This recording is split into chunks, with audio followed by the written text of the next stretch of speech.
Hello दोस्तों, कैसे हो। आज की कहानी मैं आपको बताने जा रही हूँ, वो झारखंड के जमशेदपुर की है। कहानी सुनील की है।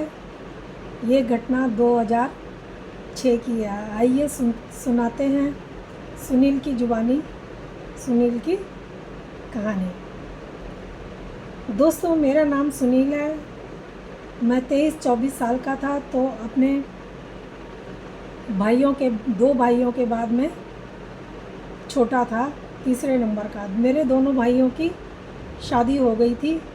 मेरे पिता का अपना कारोबार था।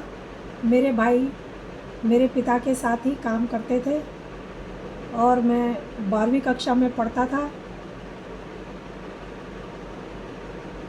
12वीं कक्षा के बाद मैंने पढ़ाई छोड़ दी थी, तो क्योंकि मैं फ़ेल हो गया था। उसके बाद मेरा पढ़ने को दिल नहीं करा, तो मैं घर पर ही रहता था, कोई काम धंधा नहीं करता था।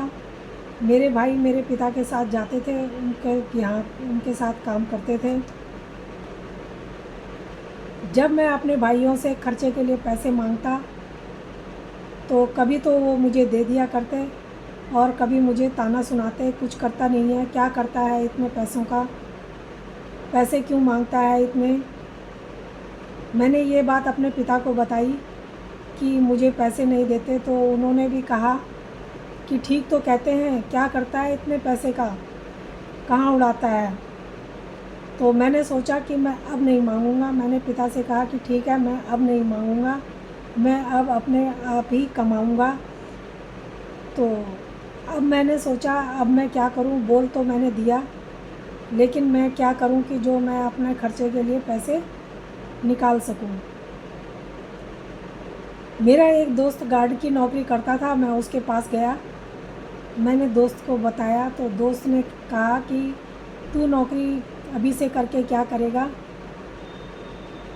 तेरे घर में तो सभी कमाने वाले हैं, इतना परेशान क्यों है।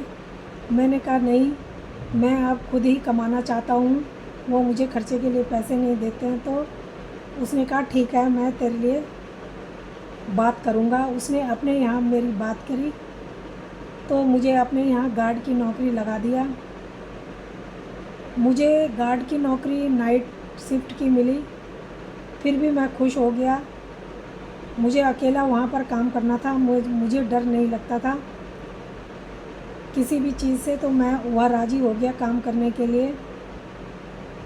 अब मैं वहाँ जाने लगा काम करने के लिए। रात को मुझे बहुत भूख लगा करती थी। मैं खाना खा के घर से जाता था, पर फिर भी अपने लिए टिफ़िन लेके जाता था, क्योंकि रात को 12 बजे के करीब मुझे फिर भूख लग जाया करती थी।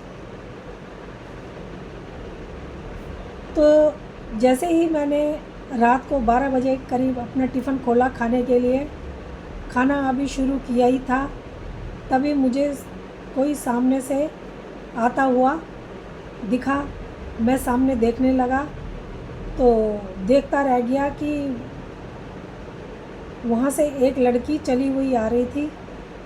मैंने सोचा ये कोई कंपनी के ही कोई होगा। पहले तो मुझे परछाई सी लगी लड़की की, बाद में वो मेरे सामने आकर के खड़ी हो गई और मेरे खाने को घूरने लग गई।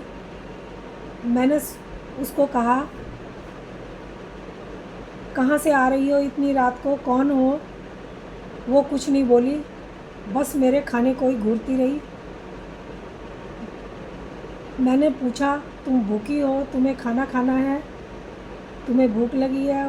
उसने कुछ नहीं बोला, बस मेरे खाने की तरफ, मेरे टिफ़िन की तरफ इशारा कर दिया। तो मैंने उसको अपना टिफ़िन दे दिया। अब वो मेरे टिफ़िन लेके चली गई और एक पेड़ के नीचे बैठकर खाने लगी।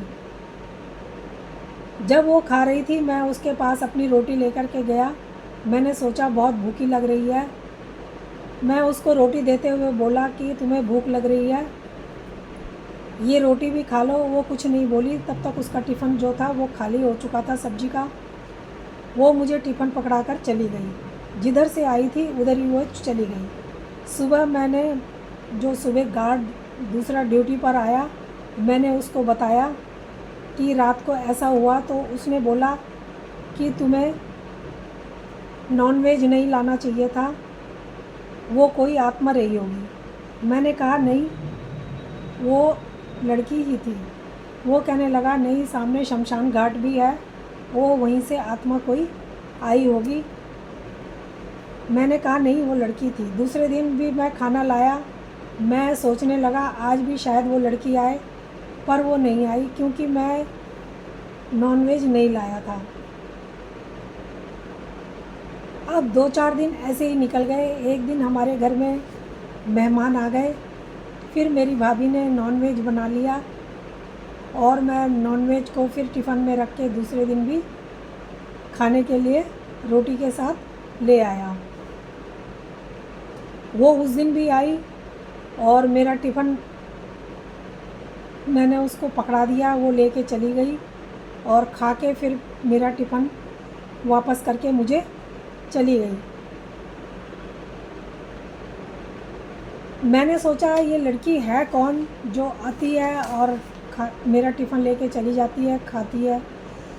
मैंने सोचा अब जब भी आएगी मैं इसका पीछा ज़रूर करूँगा।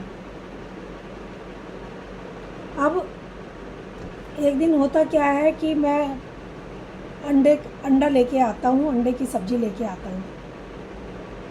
अब वो उस दिन फिर आ जाती है। मैं उसकी इंतज़ार ही कर रहा था कि वो शायद आज आ जाए। वो आ गई और मैंने सोच लिया था कि आज मैं इसका पीछा ज़रूर करूँगा, ये कौन है और कहाँ से आती है, कहाँ जाती है। उसने खाया और जाने लगी, मैं भी उसके पीछे पीछे चलने लगा। उसने बगीचा पार किया, सामने उधर बगीचा था, उसने वो बगीचा पार किया, फिर शमशान की तरफ निकल गई, शमशान में चली गई। मैं भी उसके पीछे पीछे चलता रहा, थोड़ी दूरी बना करके। वो शमशान घाट के बगल में से होते हुए झाड़ियों में चली गई और फिर मुझे नज़र नहीं आई। जब वो मुझे वहाँ नज़र नहीं आई तो मैं भी उसके पीछे पीछे जाने लगा। मैंने सोचा इधर ही कहीं मुझे मिल जाएगी। तभी एक विशाल काला आदमी वहाँ से सामने से आ गया और उसने मेरी गर्दन पकड़ ली। मैं चिल्लाने लगा। जब मैं चिल्लाया तभी लड़की वो वाली आ गई और उसने उस आदमी को डांटा। वो उसे डांटने लगी कि इसे छोड़ दो और मुझे कहा कि यहाँ से चले जाओ। मैं डर गया, उसने मुझे छोड़ दिया। वो जाने लगा, फिर वो पीछे मुड़ मुड़ कर देखने लगा। लड़की ने फिर उसे डांट लगाई, पीछे मुड़कर क्या देख रहे हो, सीधा जाओ। फिर वो सीधा सीधा जाने लगा और उसने मुझे डांटा, मुझे देखा और कहा यहाँ क्यों आए हो और यहाँ पर मत आया करो, ये तुम्हारे आने की कोई जगह नहीं है, यहाँ पर तुम क्यों आए हो। मैंने कहा तुम कहाँ रहती हो और तुम यहाँ क्या कर रही हो, तुम कौन हो। तो उसने कुछ नहीं कहा। उसने कहा आगे से यहाँ मत आना, यहाँ इंसान नहीं आते, मैं एक आत्मा हूँ, मैं इंसान नहीं हूँ। मुझे बहुत डर लग गया और मैं सीधे वहाँ से डरता हुआ गिरता पड़ता अपनी सीट पर आकर बैठ गया। और जब दूसरे दिन गार्ड आया, मैंने गार्ड को सब बताया तो उसने कहा मैंने पहले ही दिन तुम्हें कह दिया था कि यहाँ पर नॉन वेज बिल्कुल भी मत लाना, वो कोई आत्मा रही होगी।